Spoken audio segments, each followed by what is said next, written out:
Welcome back clean news. चलिए देखते हैं मध्य प्रदेश की 25 फटाफट बड़ी खबरों को। इससे पहले आप एमपी के किस जिले से न्यूज को देख रहे हैं हमें कमेंट बॉक्स में जरूर बताइए। साथ ही डेली अपडेट रहने के लिए चैनल को सब्सक्राइब कर बेल आइकन को दबाना बिल्कुल न भूलें। आज का लाइक एम 3000 है, उम्मीद करते हैं कि आप इसे पूरा करेंगे। एसजीएस ITS में जल्द शुरू होंगी कक्षाएं, माता पिता से अनुमति पत्र मांगे। प्रदेश के सबसे बड़े ऑटोनॉमस इंजीनियरिंग शिक्षण संस्थान श्री गोविंद राम सेकसरिया प्रौद्योगिकी एवं विज्ञान में जल्द ही रेगुलर कक्षाएं संचालित होने लग जाएंगी। हाल ही में संस्थान ने विद्यार्थी और माता पिता के लिए जानकारी जारी कर कहा कि जो विद्यार्थी कक्षाओं में आना चाहते हैं वे अनुमति पत्र जमा करवा दें। संस्थान ने 2 तरह के अनुमति पत्र का फॉर्मेट जारी किया है। एक में माता पिता को कहा गया है कि विद्यार्थी कोरोना गाइडलाइन का पालन करेंगे और वे संक्रमण से होने वाले नुकसान को अच्छी तरह से समझते हैं। दूसरे फॉर्मेट में विद्यार्थियों के लिए संदेश है और उन्हें कोरोना गाइडलाइन का पालन करने के लिए कहा गया है। एमपी के विश्वविद्यालय अकादमिक कैलेंडर घोषित करें। राज्यपाल मंगूभाई पटेल ने कहा कि विश्वविद्यालय वर्ष का अकादमिक कैलेंडर घोषित करे। श्री पटेल मध्य प्रदेश आयुर्विज्ञान विश्वविद्यालय जबलपुर की आज राजभवन में समीक्षा कर रहे थे। उन्होंने विश्वविद्यालय में संबंधित जानकारियां प्राप्त की, छात्र हित के लिए किए जा रहे कार्यों और भविष्य की कार्य योजना पर चर्चा की। राज्यपाल ने कहा कि विश्वविद्यालय में रिक्त पदों पर पूर्ति के लिए कार्य तेजी से किया जाए। उन्होंने कहा कि लंबित परीक्षा परिणामों को सूचीबद्ध कर समय सीमा तय कर घोषित किया जाए। मध्य प्रदेश के 20,000 महिला स्व सहायता समूहों को मिलेगा 250 करोड़ रुपए का बैंक ऋण। मुख्यमंत्री शिवराज सिंह चौहान 1 अक्टूबर को शिवपुरी में जन कल्याण और स्वराज अभियान में महिला सशक्तिकरण कार्यक्रम में महिला स्व सहायता समूहों को क्रेडिट लिंकेज के अंतर्गत 250 करोड़ रुपए का बैंक ऋण वितरित करेंगे।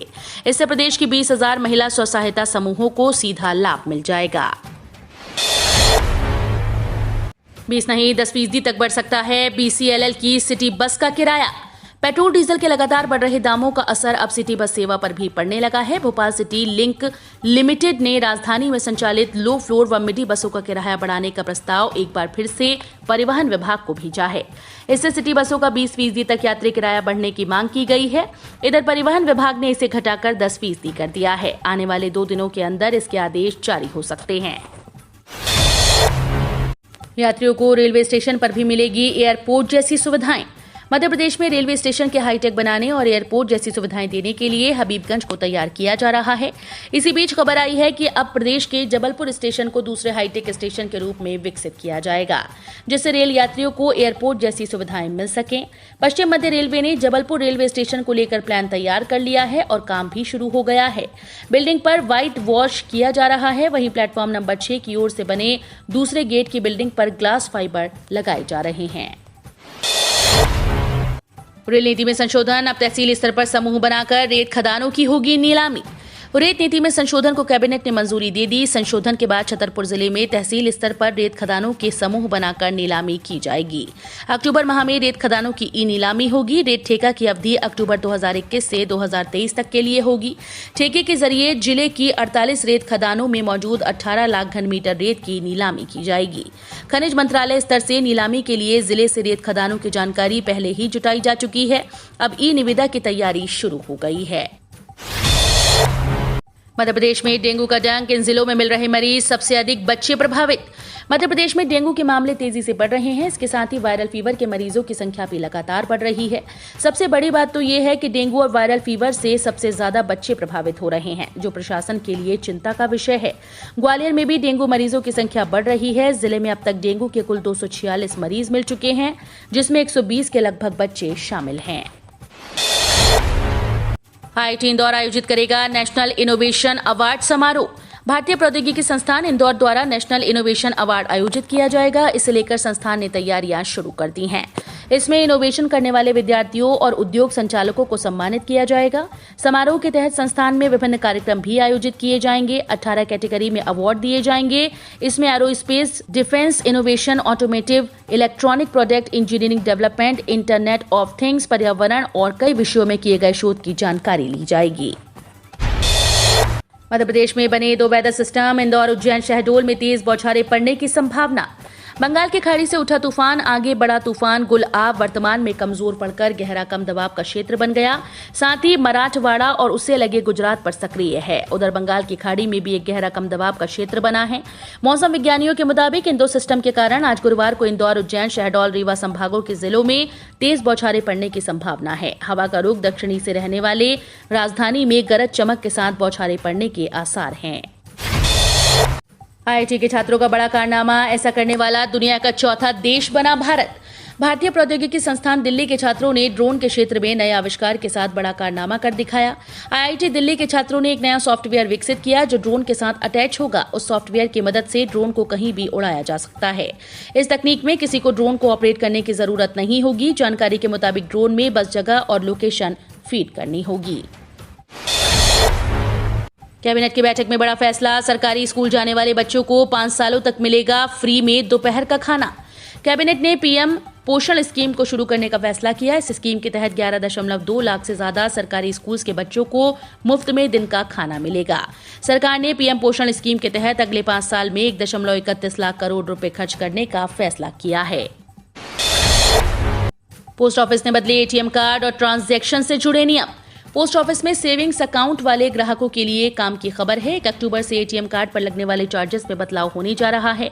पोस्ट ऑफिस ने एक सर्कुलर जारी कर इस बात की जानकारी दी। विभाग ने 1 महीने में एटीएम पर किए जाने वाले वित्तीय और गैर वित्तीय ट्रांजैक्शन को लिमिटेड कर दिया। इंडिया पोस्ट के ग्राहक अगर अपना एटीएम कार्ड खो देते हैं तो दूसरे डेबिट कार्ड लेने के लिए उनसे 1 अक्टूबर से 300 रुपए प्लस जीएसटी का चार्ज लिया जाएगा। नेहरू कांग्रेस से राहुल कांग्रेस पर पहुंची, अब रेहान कांग्रेस तक जाएगी पार्टी। शिवराज के मंत्री नरोत्तम मिश्रा ने कसा तंज। मध्य प्रदेश में गृह मंत्री डॉक्टर नरोत्तम मिश्रा ने बुधवार को कांग्रेस नेताओं पर जमकर तंज कसे। उन्होंने पूर्व मुख्यमंत्री दिग्विजय सिंह के ट्वीट्स पर कहा कि ये उनका दर्द है। किसान आंदोलन वाले कांग्रेस को नहीं बुलाते और कांग्रेस के किसान आंदोलन में किसान नहीं आते। उन्होंने चुटकी लेते हुए कहा कि दुविधा में दोए गए माया न मिली राम। ये स्थिति कांग्रेस की हो गई है। उनके ट्वीट में राहुल कांग्रेस लिखे जाने पर कहा कि नेहरू जी की कांग्रेस वाया इंदिरा कांग्रेस से राहुल कांग्रेस तक पहुंच गई। इसे अभी रेहान कांग्रेस तक जाना है। भारत सरकार का तोहफा, रेल यात्रा और माल ढुलाई के लिए अब ये सुविधा। प्रस्तावित परियोजना से खंड की मौजूदा लाइन क्षमता बढ़ेगी, जिसके परिणाम स्वरूप गाड़ी प्रचालन सुगम होगा और समय पालन और वैगन टर्न राउंड में सुधार होगा। इससे संकुलन में कमी आएगी और रेल यातायात में बढ़ोतरी होगी। इस परियोजना में इसके निर्माण के दौरान लगभग 31.90 लाख जन दिवसों का प्रत्यक्ष रोजगार भी सृजित होगा। परियोजना की अनुमानित लागत 1095.88 करोड़ रुपए है और ये परियोजना 2024-25 तक पूरी हो जाएगी। किसानों के लिए जरूरी खबर, 4,000 रुपए पाने का आज आखिरी मौका। पीएम किसान सम्मान निधि योजना के तहत किसानों के पास 4,000 रुपए पाने का आज आखिरी मौका है। जी हां, ऐसे में अगर आप पीएम किसान योजना के तहत पैसे चाहते हैं तो आज ही रजिस्ट्रेशन कराना होगा। अगर आप रजिस्ट्रेशन आज करा लेते हैं तो आपके खाते में पीएम किसान योजना के तहत 4,000 रुपए आएंगे। बता दें कि केंद्र सरकार की ओर से देश के किसानों को हर साल 6,000 रुपए की आर्थिक सहायता दी जाती है। मंत्री भूपेंद्र सिंह फिर संभालेंगे उपचुनाव प्रबंधन की जिम्मेदारी। खंडवा लोकसभा क्षेत्र सहित 3 विधानसभा क्षेत्र में होने वाले उपचुनाव में चुनाव प्रबंधन की बागडोर एक बार फिर नगरीय विकास और आवास मंत्री भूपेंद्र सिंह को सौंपी गई। इससे पहले प्रदेश में हुए 28 विधानसभा क्षेत्रों के उपचुनाव में भी चुनाव प्रभारी की जिम्मेदारी सिंह के पास थी। सिंह ने नवदुनिया से कहा कि पार्टी ने चुनाव प्रबंधन का कार्य देखने के लिए कहा, मैं चुनाव प्रबंधन का काम देखूंगा। सोमवार से पार्टी कार्यालय में अलग अलग क्षेत्रों के चुनाव कक्ष तैयार किए जाएंगे, जिसमें बूथवार मॉनिटरिंग की व्यवस्था होगी। 60 पार कर चुके रिटायर्ड लोगों को मिलेगी नौकरी, जल्दी कराएं इस पोर्टल पर रजिस्ट्रेशन। रिटायर हो चुके लोगों के लिए फिर से नौकरी पाने का अच्छा मौका है। सरकार ने खासतौर पर ऐसे लोगों के लिए एक पोर्टल बनाया। इस पर 1 अक्टूबर से रजिस्ट्रेशन किया जा सकता है। ये देश में अपनी तरह का पहला एम्प्लॉयमेंट एक्सचेंज है। इस पोर्टल को सेक्रेड नाम दिया गया है। इसे सामाजिक न्याय और अधिकारिता मंत्रालय ने तैयार किया। 60 साल से अधिक उम्र वाले लोग इसमें रजिस्ट्रेशन करा सकते हैं।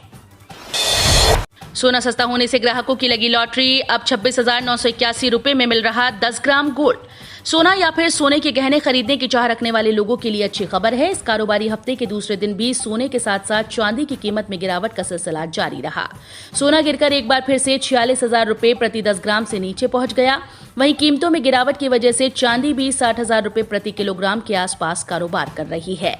सोना 318 रुपए से गिरकर 45,960 रुपए प्रति 10 ग्राम के स्तर पर आ गया। इंटरनेशनल रूट पर फ्लाइट शुरू होने में लगेगा टाइम, DGCA ने पाबंदी की तारीख आगे बढ़ाई। नागर विमानन महानिदेशालय ने कोरोना वायरस की वजह से शेड्यूल्ड अंतर्राष्ट्रीय यात्री उड़ानों पर लगाई गई रोक को 31 अक्टूबर तक बढ़ा दिया।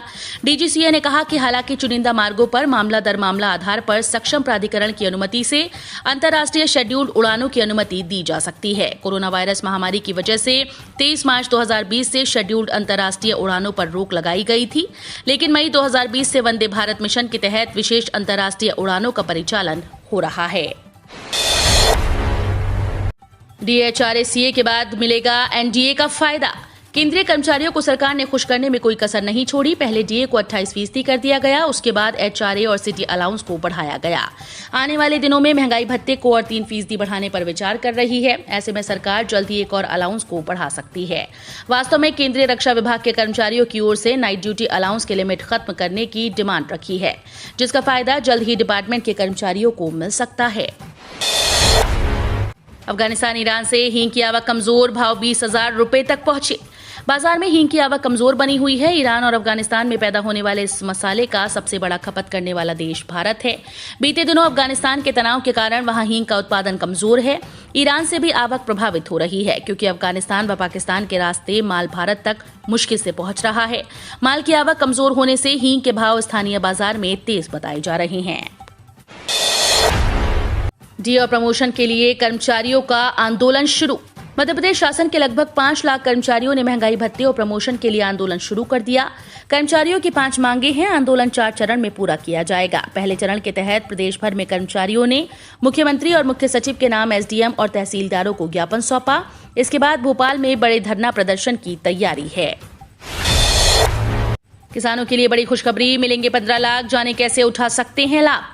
एक तरफ कृषि बिलों को लेकर किसानों की नाराजगी दूर होने का नाम नहीं ले रही, वहीं दूसरी तरफ किसानों, दिवाली से पहले देश के करोड़ों किसानों के लिए अच्छी खबर है। केंद्र की मोदी सरकार PM किसान सम्मान निधि योजना के बाद जल्द ही किसानों के लिए PM किसान FPO स्कीम लेकर आ रही है। इसके तहत किसानों को 15 लाख तक की मदद दी जाएगी। स्कूली बच्चों से मिलकर बोले शिवराज, मैं तुम्हारी राह में बाधाओं को आने नहीं दूंगा। जनदर्शन यात्रा पर पहुंचे मुख्यमंत्री शिवराज सिंह चौहान शिवराजपुर में स्कूली बच्चों को देखकर रुक गए। उन्होंने अपना काफिला रुकवाया और बच्चों के पास पहुंचकर उनसे बात की। मुख्यमंत्री शिवराज सिंह चौहान ने बच्चों से उनकी पढ़ाई के विषय में चर्चा की। बच्चों की पढ़ाई में रुचि देखकर उन्होंने कहा कि मेरे बच्चों, मैं तुम्हारी राह में बाधाओं को आने नहीं दूंगा। तुम केवल मन लगाकर पढ़ो और आगे बढ़ो। मुख्यमंत्री शिवराज सिंह चौहान बुधवार को टीकमगढ़ जिले के दौरे पर थे। उन्होंने शिवराजपुर में चुनावी रैली को संबोधित किया। सीएम शिवराज की घोषणा, 6 लाख लोगों को जल्द करवाया जाएगा गृह प्रवेश। मध्य प्रदेश में जल्द गरीबों को गृह प्रवेश करवाया जाएगा। दरअसल प्रधानमंत्री आवास योजना के तहत 20,65,000 आवास बनकर तैयार हो चुके हैं, जबकि बाकी बचे लगभग 6 लाख लोगों को भी जल्द घर उपलब्ध कराए जाएंगे। इसकी घोषणा सीएम शिवराज ने की। सीएम शिवराज ने कहा कि कोरोना काल की चुनौती सहित मौसम के विपरीत अवस्था में भी गरीबों के लिए घर तैयार किए गए। गरीबों को आवास देने के लिए विभाग ने तत्परता दिखाई और तत्परता से काम करते हुए आवासों का निर्माण किया गया। हम रोज ऐसे ही न्यूज लाते रहेंगे। आपने अभी तक क्लीन न्यूज MP को सब्सक्राइब नहीं किया है तो फटाफट सब्सक्राइब कर लें। साथ ही बेल आइकन को दबाना बिल्कुल ना भूलें, ताकि कोई लेटेस्ट अपडेट मिस ना हो।